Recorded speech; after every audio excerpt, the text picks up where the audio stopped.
Hello students, good morning.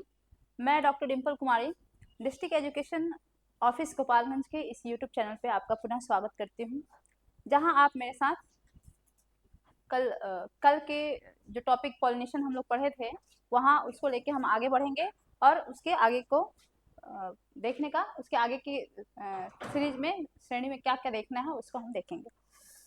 पर कल हमने पॉलिनेशन के बारे में चर्चा किया था। उसके पहले एम्ब्रायो सैक कैसे बन रहा था, भ्रूणकोष कैसे बन रहा था, उसके अंदर कितनी कोशिकाएं थी उसको हमने देखा था।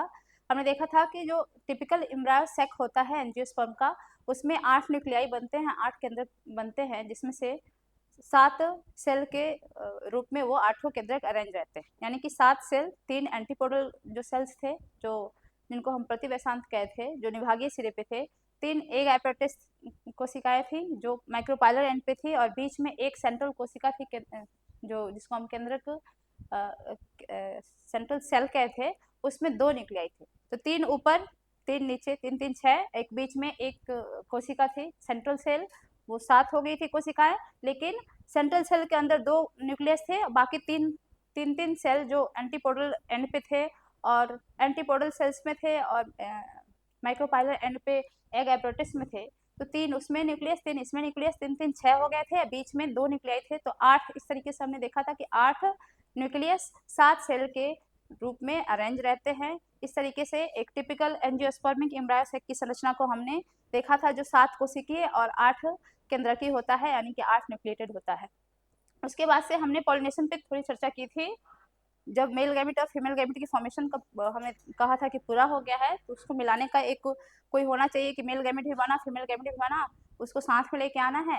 तो इस उद्देश्य की पूर्ति के लिए प्लांट्स पॉलिनेशन करते हैं, परागण करते हैं, जिसमें हमने देखा था कि कैसे परागकण जो पराग कोष होता है, एंथर होता है, उससे निकल के फीमेल पार्ट के वर्तिकाग्र पे पहुंचता है और पॉलिनेशन को पूरा करता है। हम कल देख रहे थे कि पॉलिनेशन मुख्य रूप से 2 प्रकार के होते हैं, सेल्फ पॉलिनेशन और क्रॉस पॉलिनेशन, यानी कि स्वपरागण और परपरागण। इस चीज को हमने देखा था। परपरागण, स्वपरागण के अंतर्गत हमने ऑटोगेमी और जिटोनोगोमी को देखा था, यानी कि स्वयुग्मन और सजात पुष्पी परागण को देखा था। तो मुख्य रूप से हमने बताया था कि परागण 2 प्रकार के होते हैं, लेकिन अगर साइंटिफिकली उसको देखें तो वह 3 प्रकार के होते हैं। पराग का स्रोत क्या है, पराग का किस स्रोत से मिल रहा है, उसके आधार पर हम आज परागण को 3 प्रकार के अंतर्गत पढ़ेंगे, जिसमें सबसे पहले स्वयुग्मन देखेंगे, यानी कि ऑटोगेमी। कल हमने इसके बारे में चर्चा किया था। ऑटोगेमी यानी कि स्वयुग्मन, इसमें हमने बताया था कि एक ही पुष्प के परागकोश से परागकण निकलकर उसी पुष्प के वर्तिकाग्र तक पहुंचते हैं। तो एक ही पुष्प के अंदर यह क्रिया पूरी हो जाती है, इसलिए इसको हम स्वयुग्मन कहते हैं। और स्वयुग्मन होता है और एक सामान्य पुष्प, यहाँ इसको हमने कल देखा था, एक सामान्य पुष्प जहां परागकोश और वर्तिकाग्र खुले और अनावृत होते हैं, वहां ये भी बताया था कि स्वयुग्मन अपेक्षाकृत दुर्लभ होता है, यानी कि ये बहुत रेयर होता है।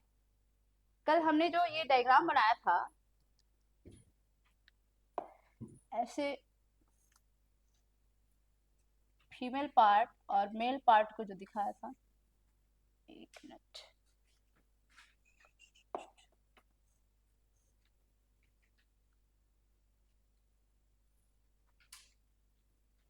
फीमेल पार्ट और मेल पार्ट को हमने इस डायग्राम के माध्यम से जाना था। हमने देखा था कि ये जो मेल पार्ट है, इसमें ये परागकोश है, इसके अंदर परागकण बने थे और उसी पुष्प के वर्तिकाग्र तक पहुंचे थे। इसको हमने स्वयुग्मन यानी कि ऑटोगेमी कहा था। ये फूल जो है, फ्लावर है, ये एक्सपोज्ड है, ओपन फ्लावर है। कैसा है? ओपन है, यानी कि इसके ये जो पराग कोष है और ये जो वर्तिकाग्र है वो ओपन है। जैसे फ्लावर, जो नॉर्मल फ्लावर हम देखते हैं उसमें ये सब ओपन रहते हैं, ठीक है। तो इसमें वर्तिकाग्र इसका ओपन है, एक्सपोज्ड है, अनावृत है, और पराग कोष भी इसका ओपन है। तो बहुत चांसेस हैं कि ये, यहाँ तो हम दिखा दिए कि स्वयुग्मन है, लेकिन नेचर में स्वयुग्मन की घटना बहुत ही दुर्लभ होती है, क्योंकि ये फ्लावर ओपन होता है, तो जरूरी नहीं कि इसी का परागकण निकल के इसके वर्तिकाग्र तक पहुंचे। क्योंकि ये फ्लावर ओपन है तो बहुत चांसेस हैं कि दूसरे प्लांट्स के जो परागकण हैं या फिर इसी जाति के, जिस जाति का ये पुष्प है उसी जाति के अन्य जो पेड़ पौधे होंगे उस पर पुष्प होंगे, उसके परागकण उड़ के आए। ठीक है, क्योंकि हवा इसके संपर्क में रहता है, क्योंकि ओपन है तो ये एनवायरनमेंट के संपर्क में है, हवा के संपर्क में है। तो हवा जब बहती है तो अपने साथ कई जाति के जो प्लांट्स होते हैं उनके पुष्पों के परागण को लेके बहती है।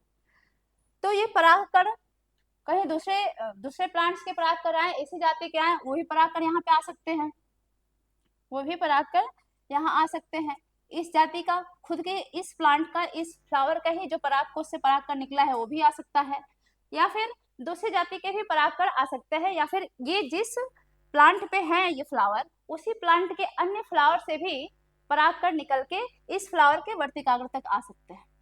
तो यहाँ 3 कंडीशन बन सकती हैं, 3 कंडीशन बनती है, यानी कि सेम इसी फ्लावर का परागकण आए यहाँ इसके वर्तिकाग्र पे पहुंचे, या फिर इसी प्लांट के जिस प्लांट पे ये फ्लावर है उसी प्लांट के दूसरे फ्लावर से परागकण आए और इसके वर्तिकाग्र पे पहुंचे, या फिर इसी जाति के दूसरे प्लांट के पुष्प से परागकण आए और इसके वर्तिकाग्र पे पहुंचे।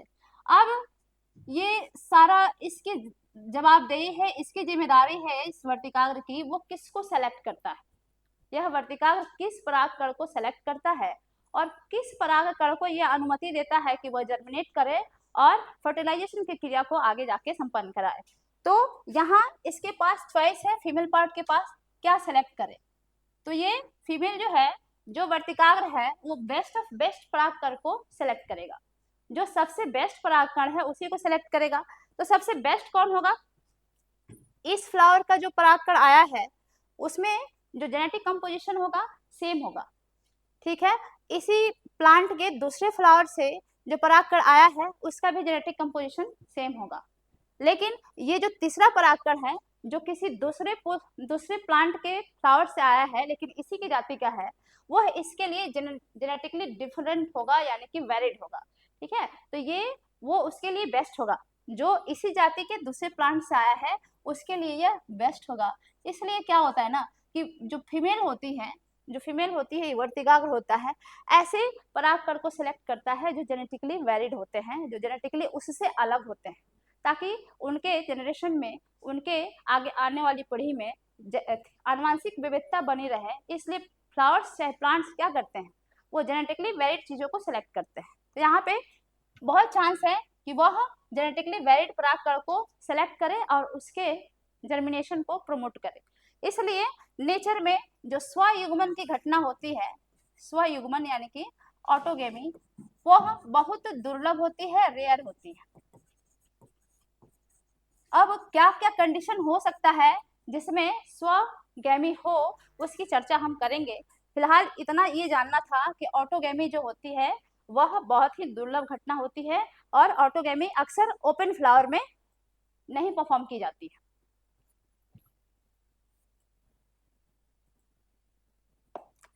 तो इसको हम कुछ थ्योरी के रूप में लिखे हैं, उसको देखते हैं। इसलिए यह लाइन लिखी गई है कि एक सामान्य पुष्प में जहां परागकोश एवं वर्तिकाग्र यानी कि स्टिग्मा खुले और अनावृत होते हैं, यानी कि ओपन और एक्सपोज होते हैं, वहां स्वयुग्मन अपेक्षाकृत दुर्लभ होता है। ठीक, ये पॉइंट हमारा क्लियर हो गया। इसके बाद से देखेंगे कि जो पुष्प जिसमें ऑटोगैमी होती है उसमें पराग के, देखो जी मैंने कहा कि ऐसे नॉर्मल ओपन एक्सपोज फ्लावर जिसमें वर्तिकाग्र उसका ओपन है, एक्सपोज्ड है, परागकोश उसका एक्सपोज्ड है यानी कि अनावृत है, उसमें ऑटोगैमी दुर्लभ होती है। लेकिन हमें ऑटोगैमी की प्रक्रिया को समझना है, प्रक्रिया को पढ़ना है, तो क्या कंडीशन होनी चाहिए कि एक फूल में ऑटोगैमी हो, उसके लिए ये कंडीशन है। जो पुष्प है जिसमें ऑटोगैमी होना है उसके लिए पराग के निकलने का समय, यानी कि जब परागकोश परिपक्व हो जाता है, फूटता है, तो उससे परागकण निकलता है, तो उसके निकलने का समय और वर्तिकाग्र के सुग्राह्यता, यानी कि जो वर्तिकाग्र है वो रिसेप्टिव होता है, तभी उस पर परागकण आएंगे और जर्मिनेट करेंगे। तो इसको हम कहते हैं कि वर्तिकाग्र की सुग्राह्यता। तो जब परागकण निकल रहा है और वर्तिकाग्र भी मैच्योर है, प्रिपेयर है कि हम परागकण को लेने के लिए तैयार हैं, तो उसको हम कहते हैं कि वर्तिकाग्र सुग्राह्य बन गया है। तो वर्तिकाग्र की सुग्राह्यता यानी कि पॉलन को लेने की उसकी योग्यता और पराग के निकलने के टाइम में मतलब समकालिकता हो यानी कि सिंक्रोनी हो, तब जाके उस फ्लावर में ऑटोगैमी होगी। ठीक है, क्या होगी? उसमें समकालिकता होनी चाहिए, सिंक्रोनी होनी चाहिए, यानी कि जब पराग कोश से परागकण निकल रहा है उसी समय, ठीक उसी समय उसकी वर्तिकाग्र भी मैच्योर होनी चाहिए, रिसेप्टिव होनी चाहिए, यानी कि उसको लेने योग्य होनी चाहिए, जिसको हम सुग्राह्यता के रूप में जानते हैं। जब दोनों कंडीशन मिलेगी तब जाके उस फ्लावर में ऑटोगैमी की घटना कंप्लीट होगी, उस प्रक्रिया को कंप्लीट किया जाएगा। इसके साथ ही साथ एक और कंडीशन हो कि जब परागकोश और वर्तिकाग्र एक दूसरे के पास ही अवस्थित हो, उनके बीच में दूरी हो जाएगी, तब भी वो परागण नहीं करा पाएंगे। क्योंकि अगर कोई फ्लावर है, जैसे हमने फ्लावर पिछले स्लाइड में बनाया था, कोई फ्लावर है, ऐसा कोई फ्लावर है, इसमें ऑटोगैमी होनी है। तो ऑटोगैमी में क्या है ना कि बाहरी कोई भी जो एजेंट होता है, कारक होते हैं जो परागकण को कराएंगे, जिसके बारे में हम आगे पढ़ेंगे, वो कोई एजेंट इसमें इन्वॉल्व नहीं होता। यानी कि परागण कराने वाले एजेंट, जिसको हम पॉलिनेटिंग एजेंट कहते हैं, वो या तो हवा होता है, नहीं तो इंसेक्ट्स होते हैं, नहीं तो पानी होता है। ठीक है, इन तीनों में से कोई ना कोई एजेंट होता है जो परागण को करवाता है, लेकिन स्वयुग्मन में कोई भी एजेंट इन्वॉल्व नहीं होता है, क्योंकि एक ही पुष्प के अंदर की घटना हो रही होती है, इसी के परागकोश से परागकण को निकलना है और इसी के वर्तिकाग्र तक पहुंचना है। तो इसमें किसी कारक की आवश्यकता नहीं होती, किसी भी एजेंट की आवश्यकता नहीं होती कि वह पॉलिनेशन करवाए। तो यहाँ पे कारक का तो चांस ही नहीं है।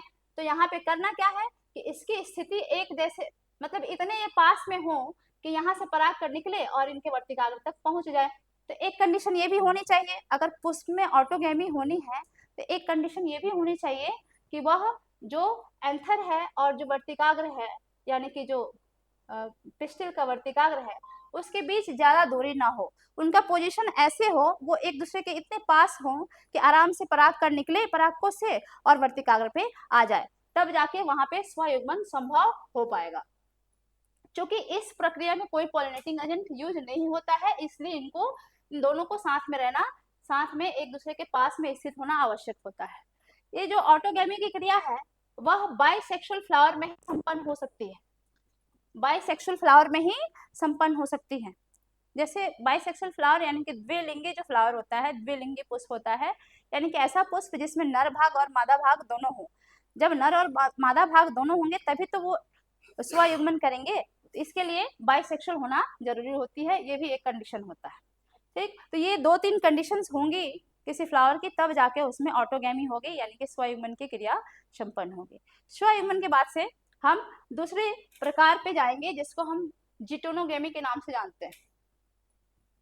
जिटोनोगेमी यानी कि सजात पुष्पी परागण। सजात पुष्पी परागण जैसा नाम से स्पष्ट है, सजात पुष्पी कैसे पुष्प है भाई, तो एक ही जाति के हैं, सजात है। ठीक है, जाति उनकी एक है, और इनमें अब सजात पुष्पी परागण जो होता है ना, इसमें क्या होता है, जैसे एक प्लांट है, ठीक है, एक प्लांट है, एक प्लांट पे बहुत सारे फ्लावर्स हैं, इसके बारे में कल हमने चर्चा थोड़ी बहुत की थी। एक प्लांट पे बहुत सारे फ्लावर्स होते हैं, तो एक फ्लावर से परागकण उसका निकले और उसी प्लांट के दूसरे फ्लावर के वर्तिकाग्र तक अगर वो पहुंच जाए, तो इस परागण को भी हम कहेंगे कि वह क्या है, सजात पुष्पी परागण। एक फ्लावर से निकला, उसी प्लांट के एक फ्लावर से परागकण निकला और उसी प्लांट के दूसरे फ्लावर के वर्तिकाग्र तक पहुंच गया, तो ये क्या हुआ, सजात पुष्पी परागण हुआ। यह क्या है, देखने में तो लग रहा है कि एक पुष्प से दूसरे पुष्प तक इसको सफर तय करना है, किसको, परागकण को एक पुष्प से निकलकर दूसरे पुष्प तक का सफर तय करना है। इसके लिए कोई तो होगा जो उसको पहुंचा के लेके जाएगा, यानी कि एक फ्लावर से निकला और दूसरे फ्लावर तक उसको पहुंचाने के लिए या तो हवा का सहारा चाहिए या फिर किसी इंसेक्ट का यानी किसी एनिमल का सहारा चाहिए। यानी कि सजात पुष्पी जो परागण होता है, इसके लिए किसी न किसी एजेंट की आवश्यकता होती है, तो ये एजेंट के माध्यम से होता है, यानी जिसको हम पॉलिनेटिंग एजेंट कहते हैं, यानी कि जो परागण कराए, ऐसा कारक जो परागण को फैसिलिटेट कराए, उसको हम पॉलिनेटिंग एजेंट कहेंगे। तो जिटोनोगेमी को संपन्न कराने के लिए किसी न किसी एजेंट की आवश्यकता होती है, जिसको हम पॉलिनेटिंग एजेंट कहते हैं। यह क्या होता है, परागण की जो यह विधि होती है वह क्रियात्मक रूप से यानी कि फंक्शनली देखने में वो क्या लगता है, वो पर परागण लगता है, क्योंकि एक पुष्प से निकलकर दूसरे पुष्प के पास जाना है परागकण को, तो वह किसी न किसी माध्यम से जा रहा है, किसी न किसी पॉलिनेटिंग एजेंट के माध्यम से जा रहा है। तो देख के ये लग रहा है क्या कि किसी माध्यम से जा रहा है, तो यह पर परागण है, फंक्शनली यह पर परागण होता है। लेकिन क्योंकि उसी प्लांट का वो फ्लावर है, एक ही प्लांट के दो फ्लावर है, तो उनके जो जेनेटिक कंस्टिट्यूशन होगा, जो जेनेटिक बनावट होगी, आनुवांशिक बनावट होगा, वो सेम होगा। ठीक है, तो ये क्या होगा, देख के तो पर परागण लगता है, लेकिन जेनेटिक रूप से, आनुवांशिक रूप से वो देखा जाए तो वह स्वपरागण ही होता है, यानी कि स्वयुग्मन के जैसा ही होता है। ठीक है, इसलिए इसको कहते हैं कि ये फंक्शनली यानी क्रियात्मक रूप से पर परागण होता है, जिसमें एक एजेंट इन्वॉल्व होता है, परंतु जेनेटिकली यह यानी आनुवांशिक रूप से यह स्वपरागण ही होता है। ठीक, तो ये इसकी कहानी रही। इसके बाद से क्रॉस पॉलिनेशन, तीसरा होता है पॉलिनेशन, क्रॉस पॉलिनेशन यानी कि पर परागण, जिसको हम जीनोगेमी नाम से भी जानते हैं। ये जो पॉलिनेशन के दो दो नाम दिए गए हैं, इस नाम को याद रखना, क्योंकि कई बार क्या होता है ना कि जैसे हम इसको जिटेनोगेमी के नाम से जानते हैं, सहजात पुष्पी परागण के नाम से जानते हैं, तो कई बार सहजात पुष्पी परागण ना लिख के जिटेनोगेमी भी लिख सकता है। चाहे कई क्वेश्चन ऐसे मिलते हैं जहाँ पे दूसरे नाम को लेके सवाल पूछ दिए जाते हैं, तो दोनों नाम आप लोगों को याद रखना है। ऑटोगेमी को स्वयुग्मन भी कहते हैं, ऑटोगेमी भी कहते हैं। जिटेनोगेमी को हम सहजात पुष्पी परागण भी कहते हैं और जिटेनोगेमी भी कहते हैं। क्रॉस पॉलिनेशन को पर परागण और जीनोगेमी के नाम से भी जानते हैं। ठीक है, तो इस प्रक्रिया में क्या होता है, पर परागण में क्या होता है, जब किसी एक पौधे के पुष्प के परागकण उसके परागकोश से निकलकर किसी दूसरे पौधे के पुष्प के पराग वर्तिकाग्र तक जाते हैं, तो उस प्रक्रिया को हम पर परागण कहते हैं। यानी कि एक प्लांट के एक पुष्प से निकला जो परागकण, और दूसरे प्लांट के उसी जाति का, जैसे मैंने कल ही चर्चा की थी, अगर अड़हुल का फूल है यानी चाइना रोज है, गुल्हड़ है, तो उसके एक प्लांट से उसका परागकण निकला और दूसरे गुल्हड़ के प्लांट के दूसरे फ्लावर के वर्तिकाग्र तक पहुंचा, यानी यहाँ प्लांट चेंज हो गया। क्या चेंज हुआ, प्लांट चेंज हुआ। तो यहाँ पे क्या हुआ, एक प्लांट के परागकोश से परागकण निकला और दूसरे प्लांट के किसी दूसरे फ्लावर के वर्तिकाग्र तक पहुंचा, तो ऐसी प्रक्रिया को हम पर परागण कहेंगे। और यहाँ पे क्या होता है ना कि ये एक तो एजेंट के माध्यम से होगा, क्योंकि उसको दूर जाना है, एक प्लांट से दूसरे प्लांट तक का सफर तय करना है, वो किसी न किसी एजेंट के माध्यम से होगा। दूसरी बात, यह जेनेटिकली डिफरेंट होगा। यह क्या होगा, जेनेटिकली डिफरेंट होगा, यानी कि जो जेनेटिक कंस्टिट्यूशन होगा, कोई दूसरा अगर प्लांट है, एक दो प्लांट्स हैं, तो वो एक दूसरे बीज से बना है और दूसरा वाला प्लांट दूसरे बीज से बना है, तो उनके जो जेनेटिक कंस्टिट्यूशन है, जो आनुवांशिक उनका बनावट है, वो दोनों का डिफरेंट होगा। इस तरीके से जो दूसरे पेड़ का भी गैमेट जो रहा, यानी कि अगर परागकण उड़ के जा रहा है तो उसके अंदर जो मेल गैमेट बना है एक प्लांट का, और दूसरे प्लांट के अंदर उसके वर्तिकाग्र पे वह जा रहा है जिसके अंदर क्या है, उसके एम्ब्रायो के कोष में फीमेल गैमेट है, तो उसका जेनेटिक कंस्टिट्यूशन अलग होगा। तो ये जाके एक उनमें आनुवांशिक जो विविधता होगी, इसकी वजह से क्या होगा, ये जेनेटिकली डिफरेंट हो जाएंगे। इनके मिलने से, फर्टिलाइजेशन करने से जो बीज बनेगा वो क्या होगा, जेनेटिकली डिफरेंट होगा। तो यही एक परागण का प्रकार है, मात्र यही एक प्रकार है जिसमें जेनेटिकली डिफरेंट परागकण यानी कि आनुवांशिक रूप से अलग विविध परागकण वर्तिकाग्र तक पहुंचते हैं, इसलिए इसको हम सबसे बेस्ट परागण मानते हैं। इसको सबसे बेस्ट परागण माना जाता है क्योंकि यह आनुवांशिक विविधता लाता है, क्योंकि यह आनुवांशिक विविधता लाता है, और जो जितना विविध है वो उतना बेस्ट है। ठीक है, आनुवांशिक रूप से जो जितना विविध है वो उतना बेस्ट है, इसलिए इस परागण को यानी क्रॉस पॉलिनेशन को सबसे एडवांस और सबसे बेस्ट माना जाता है। ठीक है, और ये जो क्रॉस पॉलिनेशन होता है वो यूनिसेक्सुअल फ्लावर में होता है। वैसे तो बाइसेक्सुअल फ्लावर में भी ये होता है, लेकिन जो फ्लावर यूनिसेक्सुअल होता है उसके पास और कोई दूसरा ऑप्शन नहीं रहता, वह जब करेगा तब क्रॉस पॉलिनेशन ही करेगा। जैसे यूनिसेक्सुअल फ्लावर कहने का तात्पर्य क्या है, तो ऐसा फ्लावर होगा जिसमें या तो नर भाग होगा नहीं तो मादा भाग होगा, दोनों उसके भाग, नर और मादा भाग दोनों फूल एक ही फूल में प्रेजेंट नहीं होंगे। ठीक है, तो ये यूनिसेक्सुअल जो फ्लावर होगा उसके पास कोई ऑप्शन ही नहीं रहता है, वह जो परागण के लिए किसी और पुष्प पे ही निर्भर करेगा, जो तो उसमें हम देखेंगे कि सिर्फ पर परागण ही, क्रॉस पॉलिनेशन ही ऑप्शन बचेगा। ठीक, ये ऐसे बाइसेक्सुअल फ्लावर में भी होता है और यूनिसेक्सुअल फ्लावर में भी होता है, लेकिन ऑटोगेमी जो था वो सिर्फ और सिर्फ बाइसेक्सुअल फ्लावर में हो रहा था। इसके बाद से हम कंट्रीवांसेस देखेंगे, यानी कि कई सारे ऐसे प्लांट्स होते हैं जिनमें दो प्रकार के फ्लावर पाए जाते हैं, यानी कि उनमें कुछ ऐसी युक्तियां पाई जाती हैं जो ऑटोगेमी को प्रमोट करती हैं। हालांकि दो प्रकार के पुष्प पाए जाते हैं, कुछ प्लांट्स ऐसे हैं जिसमें हम तीन प्लांट्स, एनसीईआरटी में 3 प्लांट्स के नाम दिए गए हैं, जिसमें एक होता है कॉमेलिना, ऑक्जेलिस और वायोला। ये 3 प्रकार के ऐसे प्लांट होते हैं जिसमें 2 प्रकार के पुष्प पाए जाते हैं। एक ही प्लांट में 2 प्रकार के पुष्प पाए जाते हैं। जैसे हमने कहा कि जो फ्लावर होते हैं, मैक्सिमम जो फ्लावर होते हैं वह ओपन होते हैं। इसमें क्या होगा ना कि एक ही प्लांट में 2 प्रकार के फ्लावर पाए जाएंगे। एक ही प्लांट में 2 प्रकार के फ्लावर पाए जाते हैं। कुछ फ्लावर क्लोज होते हैं जिनको हम ये कभी भी अनावृत नहीं होते, क्लोज होते हैं, यानी कि हमेशा बंद रहते हैं। ऐसे फ्लावर को हम क्लिस्टोगैमस कहते हैं, क्लिस्टोगैमस फ्लावर। और ये जो ओपन होते हैं, जो सभी साधारणतः जो सामान्य पुष्प होते हैं वो ओपन ही होते हैं, तो उन्हीं पुष्प के जैसे पुष्प इसमें होते हैं जिनको हम कैज़्मोगेमस फ्लावर कहते हैं, कैज़्मोगेमस फ्लावर, यानी कि अनावृत पुष्प। ये क्या होते हैं, इनके जो एंथर होते हैं और जो वर्तिकाग्र होते हैं वो ओपन होते हैं, अनावृत होते हैं। और कुछ पुष्प ऐसे होते हैं जिनमें ये बंद रहते हैं, ये हमेशा बंद ही रहेंगे, कभी भी ओपन नहीं होंगे। तो इसके अंदर क्या होगा, कभी भी ओपन नहीं होगा, इसका कभी भी एंथर ओपन नहीं होगा, इसका वर्तिकाग्र भी ढका ही रहेगा।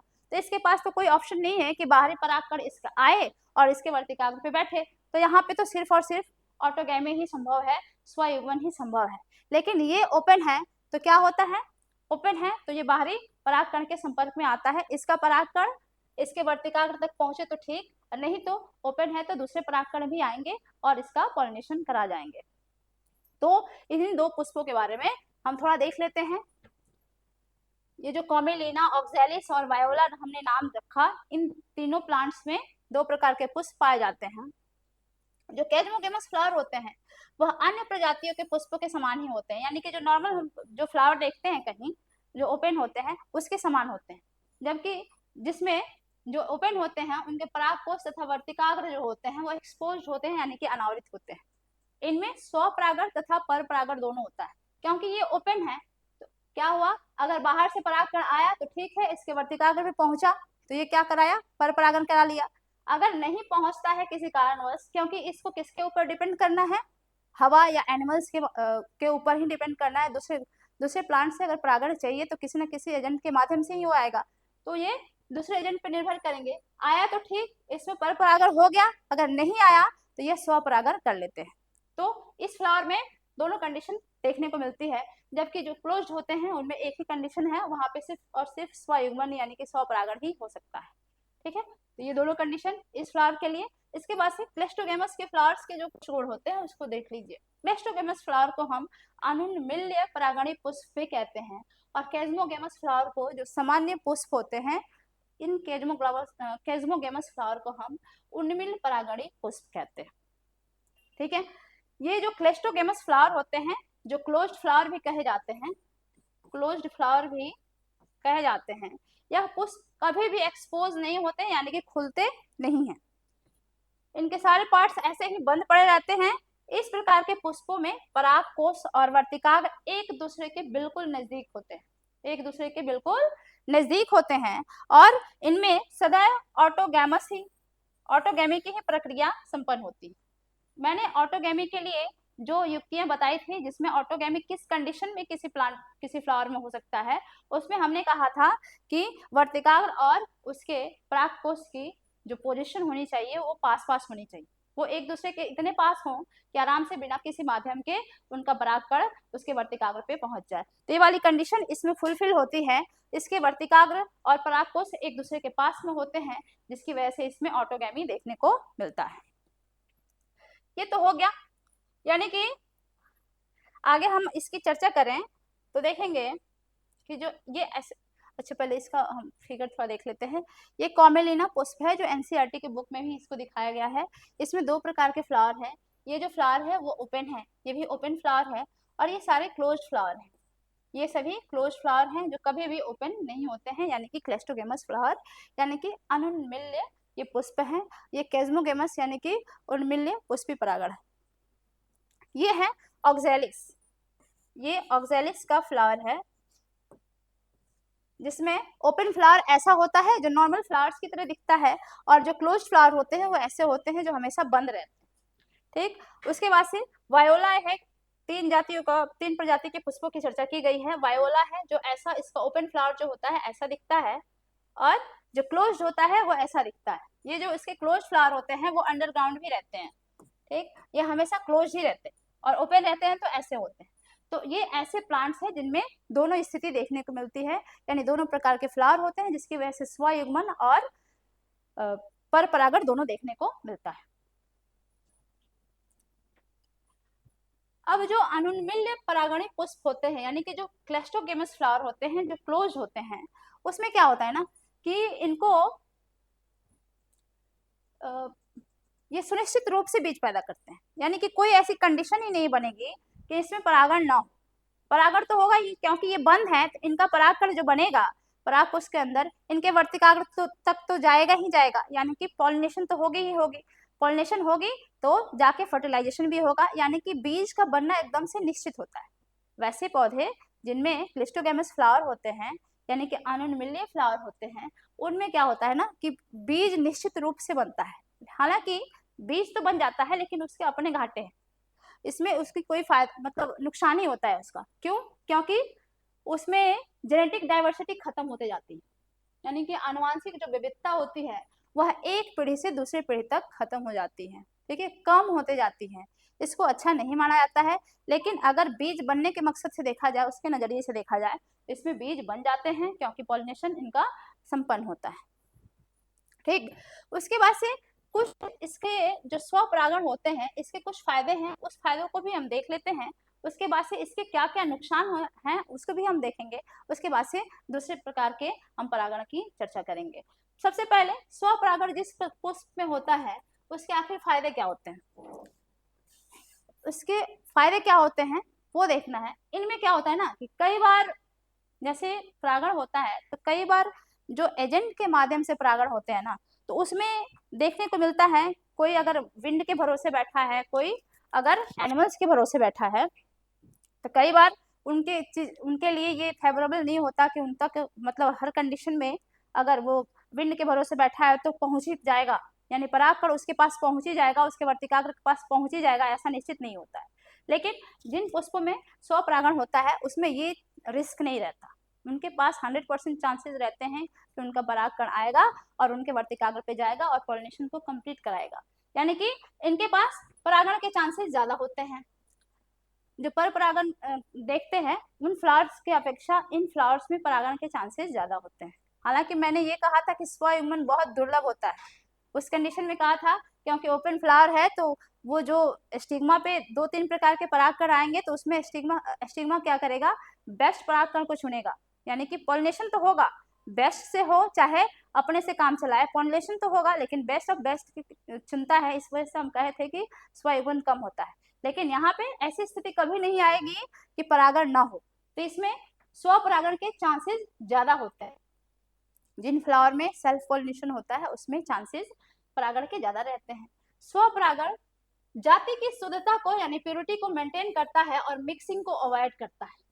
इसका मतलब क्या है, जैसे जाति कोई है, ठीक है, कोई जाति है, जैसे मान लो कि हमने कोई ऐसा प्लांट तैयार किया जिसमें हमने सारे वो गुण डाले जो हमको चाहिए था, उसकी मतलब प्रोडक्टिविटी हाई हो, यानी ज्यादा उत्पादन उससे हम लें, एल्ड उसका हाई हो, वो मतलब जितने हम चाह रहे थे कि न्यूट्रिशियस वैल्यू जितना होना चाहिए वो रहे, ठीक है, वो ऐसे कुछ सोच के हमने ऐसे प्लांट को डिजाइन किया, ऐसे प्लांट को बनाया, जेनेटिकली उसको मॉडिफाई किया, और वो सारे गुण उस प्लांट्स में हमने उस बीज में डाले, उस बीज को हमने ग्रो कराया, प्लांट बना, और हम चाहते हैं कि वही गुण उसमें हमेशा चले आए, एक बार वो परागण होए उसमें, फिर फर्टिलाइजेशन होए, फिर बीज बने, तो वही सारे गुण उसके नेक्स्ट बीज में भी आए, फिर उस बीज को डालें तो हमको वही सारे बीज के गुण मिले जो हमने जिस चीज को ध्यान में रख के, जिन गुणों को ध्यान में रख के उस बीज को बनाया था।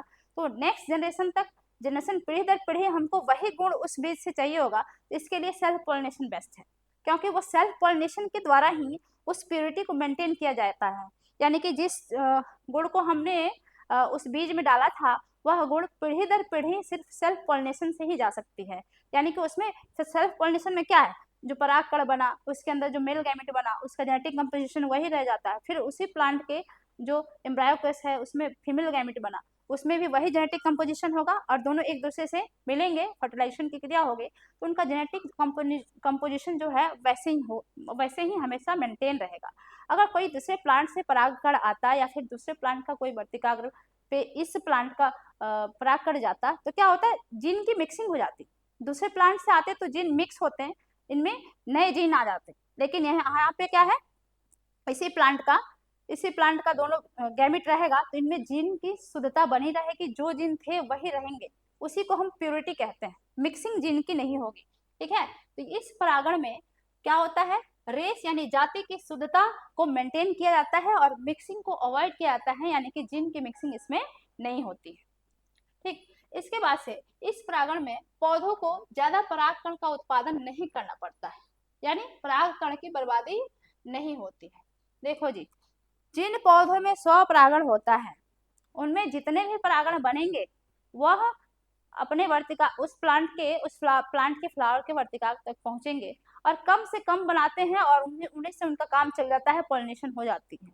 लेकिन जिनमें पर परागण होता है, जो किसी न किसी एजेंट के माध्यम से परागकण को पहुंचाए जाते हैं, जैसे मान लो कि हवा है, पानी है, हवा के द्वारा परागकण को पहुंचाना है वर्तिकाग्र तक, तो उसके जो जिनमें हवा के माध्यम से परागण होता है, यानी कि जिनमें पर परागण होता है, वो बहुत अधिक मात्रा में परागकण उत्पन्न करते हैं।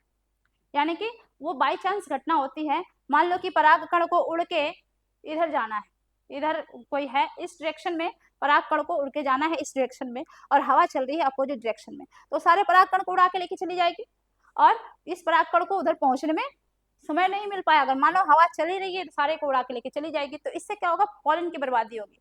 यानी पर परागण जितना होता है जिन फ्लावर्स में, वहां जो फ्लावर्स होते हैं वह परागकण ज्यादा बनाते हैं ताकि कोई ना कोई तो परागण करवा दे, वर्तिका तक पहुंच जाए और परागण करवा दे, जिससे उसमें चांसेस परागण के कम होते हैं, जिसकी वजह से परागकण की बर्बादी ज्यादा होती है। और जिनमें स्वपरागण होता है, इन पुष्प में ऐसा रिस्क नहीं होता, वह कम बनाते हैं और उन्हें कम परागकणों से उनका काम चल जाता है और परागण की क्रिया संपन्न हो जाती है। इसलिए कहा जाता है कि इसमें परागकण की बर्बादी नहीं होती है, कम होती है।